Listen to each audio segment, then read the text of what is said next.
सोहर जब हमारी भाभी पेट से हुई होंगी तो उनका निमन निमन चीज ना खाटा तीता खाए के मन करत तनी तो हो दे न रे छौड़ी कोई बोलता ही के एगो गमछी दे रे बादामास कहीं ए दोनों सोहर देखिए भाव से गाना चाहिए। सोहर में क्या भाव होता है? सास से अपनी जो पतो है वो बोल रही है कि मचिया बैठाल तू सासू। हाँ देखो अजीत सब बोले पैसा अब गावे लगन तब दी हो शराब गुनवाया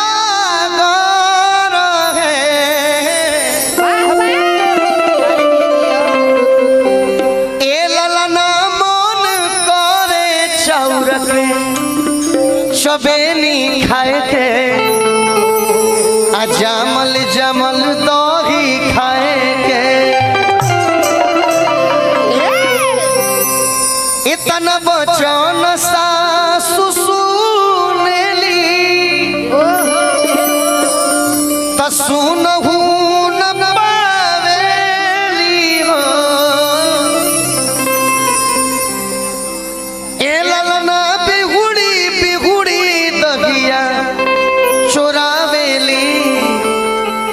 धोनियो ना दिखावेली।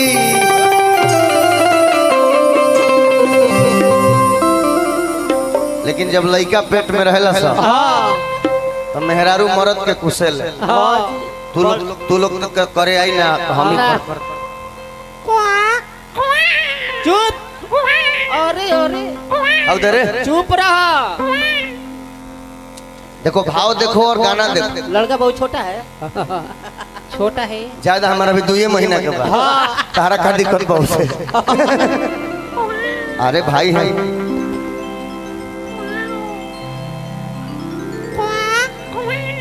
लाइट बंद करवाए हौ बंद कर दो हौ जब ऊपर है के हिलता वो बंद कर दो भैया हिलाल का ही बंद करो। देखिए अपना भोजपुरी और अपना बिहार का संस्कार क्या है कि औरत लोग गाना में हर चीज गा देवेला लेकिन छुपा ले रहा मेहरारू मरद से कहेला का हो काहे ऐठा तले रे नहाई खाई का आप इधर आए जा फटा सटा तो गाने वक्त क्या बोला जाता है का हो कि कौने माँ से बाबा मोर बियाह कइले हरे कौने मुंह पर ध्यान दिया है पर ध्यान दिया चले पर ध्यान दिया। हम सिर्फ टाइम पास करने वाले कलाकार नहीं है। कलाकार माने कलाकार ऊपर से नीचे तक कि कौने माँ से बाबा मोर बियाह कइले अरे कौने माँ से अरे विदा कइले हो देख कैसे चल लो कैसे ए ललना कौने माँ से चुप रहा अरे बुझाता लड़का उल्टा हो गइल बा घोड़ा भाई आगे आइल है। अरे देखिए शब्द देखिए क्या है ए ललना कौने माँ से सैया से जिया सुतनी तो ए ललना कौने माँ से सैया संग में सुतनी तो गोदिया हमरो भारी भइली।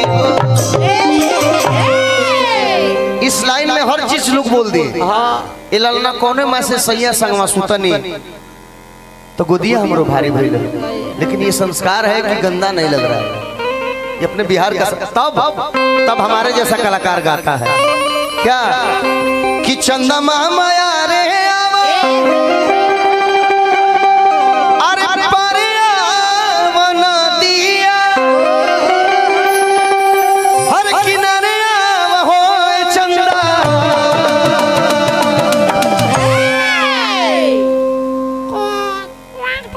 चंदा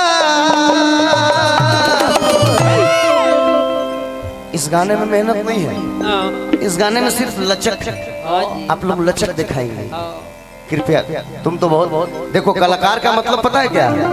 मंच पे जो गाने वाला है, जो बजाने वाला है, उसका चेहरा खिला होना चाहिए। थोथ लेखा मुंह करके नाच, सही बात। थोथ लेखा मुंह करके बजाए, पब्लिक को थोथ लेखा मुंह करके घरे चल जाए। थोड़ा डांस हो। कलाकार में कितना भी कष्ट उसको बीत रहा हो, लेकिन उसको हंसना है। हाँ, ये सब ठीक न लगे। ये चंदा, यशोदा मैया चंद्रमा मामा से कहती है, ए चंदा अरे आवा न हमारी अंगनवा ललनवा हमरो रोवता।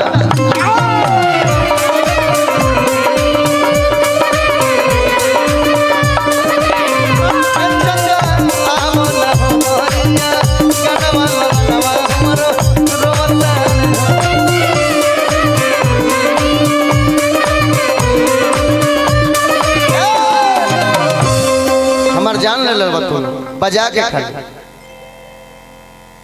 छपरे जिला के हाथ होइए सकल है। सही बात। कोई बोलता ही रे। देखिए इसमें नाचना कैसे बेटा, आइए आओ बेटा। जब ऐसा गाना होता है तो विजेंद्र गिरी जी का याद आता है। आप पीछे आ जाओ, देखिए आप भी आ जाओ। बगली में हाथ मत लगाइए जाए। तू कर पीछे चल, वाह, नाच। देखिए इस सब गाने में नाच कैसा होना चाहिए। आगे ले भैया कि चंदा मामा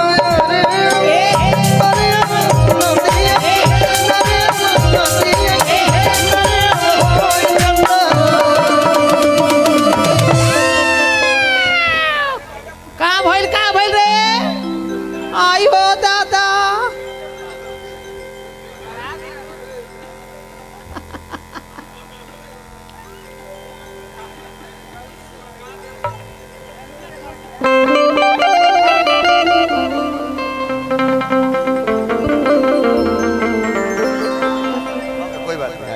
मार के खत्म में क्या कर दिया सब यार, बताओ। आइए डांस डांस डांस कि चंदा मामा आगे वाले भैया लोग ना प्लीज ना, आप लोग ना प्लीज कुर्सी ले लीजिए। पुलिस भैया, पीछे के लोग के लोकर नहीं खे भैया, भैया पुलिस।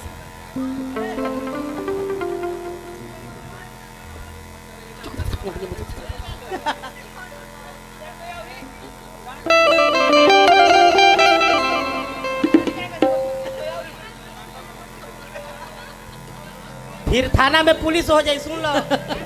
अजीत भैया छोड़ना, ठीक बा, एंजॉय कर रहा है ना। ना देख पीछे वाले लोग देख रहे हैं ना, ओके है ना? हाला करके बताओ लो।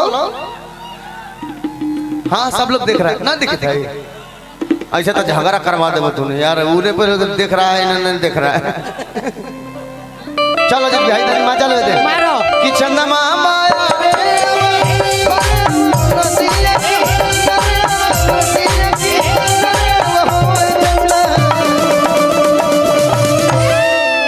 अब नाचना कैसे है? मीठा मीठा हट हट रट रट। ए चंदा अरे अब नया गाना पीछे लाला नवा हमारो रोत।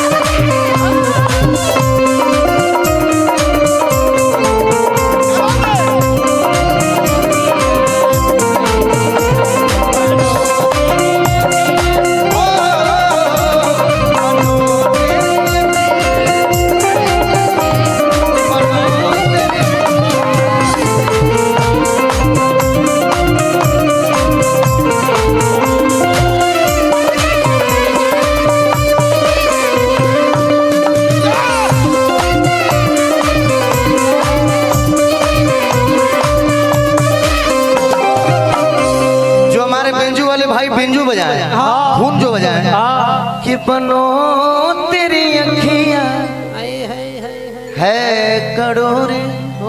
तय पर भोजपुरी गीत हमने के लिखने जा जख्मी लिखले का जान तड़ू तन ठेका चले दे बाबू। मीठा मीठा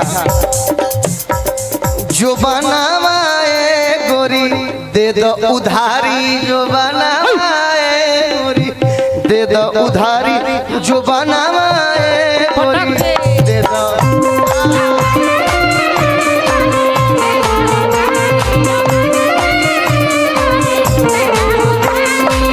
ढेर दिन पोसलू हो,